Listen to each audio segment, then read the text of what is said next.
تو عمومی طور پہ رشتہ داریوں کے اندر بعض رشتہ دار بہت تلخیاں دیتے ہیں، زندگی کے اندر زہر بھر دیتے ہیں، لیکن اگر کبھی وہ مجبور ہوں تو ان کی اعانت کریں، اور ان کا رویہ کچھ بھی ہو، زہرناک ہی ہو، لیکن آپ کا رویہ خوبصورت ہونا چاہیے۔ آپ مجھے اگر پوچھیں کہ سب سے بہترین صدقہ، سب سے افضل صدقہ کون سا ہے، تو سب سے افضل صدقہ جو مجبور ناراض رشتہ دار کو دیا جائے،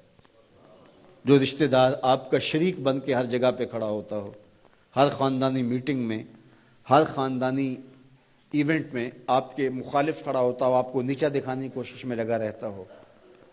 اور کسی وجہ سے وہ کمزور پڑ جائے، مالی مشکلات میں مبتلا ہو جائے، اور آپ اس کی مدد کرنے کی پوزیشن میں ہوں، تو آپ کا نفس آپ کو کبھی بھی اس کی مدد کرنے پہ آمادہ نہیں کرے گا، آپ کا نفس روکے گا، آپ کہے گا کہ یہ تو ہمارا شریک ہے، تو سانپ کو دودھ پلائیں، اب تو اس کا سر پاؤں تلے آیا ہے، اس کو تو کچل دے، یہ تو میرا دشمن ہے، اس کو طاقت دوں۔ نفس کبھی بھی نہیں چاہے گا کہ اپنے شریک دشمن کی مدد کی جائے، لیکن سب سے افضل صدقہ وہی ہے جو ناراض رشتہ دار کو دیا جائے، اس لیے کہ اس میں نفس شامل نہیں ہوگا، اور جس عمل میں آپ کا نفس شامل نہیں ہوتا اس عمل سے تمہارا رب راضی ہوتا ہے۔ تو رشتہ داروں کے ساتھ سلوک اچھا کرنا، رشتہ داروں کے ساتھ رویہ خوبصورت کرنا، یہ تمہاری زندگی کا اسلوب۔ مجھے بتائیے اہل مکہ نے، حضور کے رشتہ داروں نے حضور کے ساتھ کیا سلوک نہیں کیا تھا؟ اوجریاں ڈالیں، کانٹے پھینکے، راہوں میں گڑھے کھودے، اذیتوں کے پہاڑ کھڑے کیے، اور کیا کیا مصیبتیں نہیں تھی۔ حضور شہر مکہ سے چلے گئے مدینہ المنورہ۔ اب جب فتح مکہ ہوا تو حضور جب تشریف لائے تو ناقہ پہ سوار ہیں، تو اب یہ تھر تھر کانپ رہے ہیں سارے رشتہ دار حضور کے، برادری کے لوگ۔ انہیں پتا تھا کہ آج ہمارا آخری دن آ گیا ہے، اور اگر بڑا بھی رحم ہوا تو کم از کم ہمیں شہر بدر تو کر ہی دیا جائے گا۔ اب حضور تشریف لائے، سب کو جمع کیا، کہا کہ بتاؤ میں تمہارے ساتھ کیا سلوک کروں؟ تو انہوں نے کہا کہ آپ کریم باپ کے کریم بیٹے ہیں، ہمیں آپ سے اچھے سلوک کی توقع ہے، اور ان کو توقع یہ تھی کہ ہمیں قتل نہ کیا جائے، شہر سے نکال دیا جائے۔ تو آقا کریم نے فرمایا اذهبوا انتم الطلقاء، جاؤ چلے جاؤ، میں تمہیں معاف کرتا ہوں۔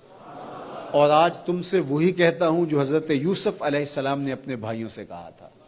لا تثریب علیکم اليوم، جاؤ چلے جاؤ، تم سارے آزاد ہو۔ اور حضور نے سب کو معاف کر دیا۔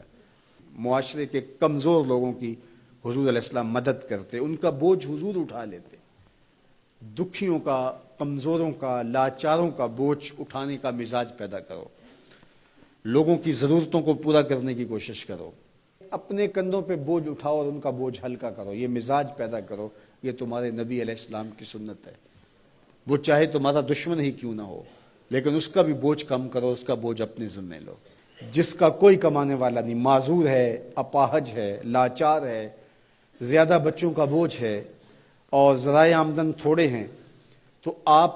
کثیر العیال لوگ ہیں جن کا کوئی مددگار نہیں ہے، آپ ان کی مدد کرتے ہیں، ان کے کام آتے ہیں، آپ ان کے لیے کمائی کرتے ہیں۔ یہ بات ذہن میں رکھیے، کمائی کرتے ہوئے 3 نیتوں کا استحضار رہنا چاہیے، 3 نیتیں آپ کے ساتھ جڑی رہنی چاہیے، تو آپ کا کاروبار، آپ کا رزق کمانا بابرکت ہوگا۔ اگر چوتھی چیز جڑ گئی تو آپ کے کاروبار میں، آپ کے رزق میں پیچیدگی آنا شروع ہو جائیں گے۔ سب سے پہلی نیت آپ کے ساتھ یہ جڑی ہو، عموماً ہم سب کے ساتھ یہ نیت جڑی ہوتی ہے، اور وہ یہ کہ ہم اپنی ضروریات کو خود پورا کریں اور سوال کی ذلت سے بچیں۔ دوسرا مقصد، جو میرے زیر کفالت لوگ ہیں، وہ بچے ہیں، بیوی ہے، بوڑھے والدین ہیں، وہ چھوٹے بہن بھائی ہیں، یا جو لوگ بھی میرے زیر کفالت ہیں، ان کی ضروریات کو میں نے پورا کرنا ہے، اور اس کے لیے میں یہ رزق کما رہا ہوں۔ تیسرا مقصد ہمارے ساتھ جڑا ہونا چاہیے، اور جب بھی ہم کمائی کر رہے ہیں تو ہمارے ذہن میں یہ بات ہو کہ معاشرے کے وہ لوگ، وہ میری گلی میں ہیں، میرے رشتہ داروں میں ہیں، میرے محلے میں ہیں، یا کہیں اور ہیں، جن کا کوئی کمانے والا نہیں ہے اور مجبور ہیں، میں ان کی مدد کروں گا۔ اللہ مجھے اس کاروبار سے، اس وسیلہ رزق سے اتنا عطا کر دے کہ میں اپنے بچوں کی کفالت بھی کروں گا، اپنی ضرورت بھی پوری کروں گا، اپنے والدین کی خدمت بھی کروں گا، اور معاشرے کے ان کمزور لوگوں کی مدد بھی کروں گا۔ وہ کام جن کے ذرائع نہیں ہوتے آمدن کے، بلکہ اخراجات ہوتے ہیں، میں ان کاموں میں لگوں گا، مدارس دینیاں ہیں، مساجد ہیں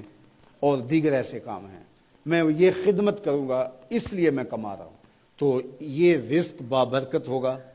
اور آپ بیٹھے اپنے دفتر کی کرسی پہ ہوں گے، تمہارا رب تمہارے نامہ اعمال میں ثواب لکھا رہا ہوگا، فرشتے نیکیاں لکھ رہے ہیں۔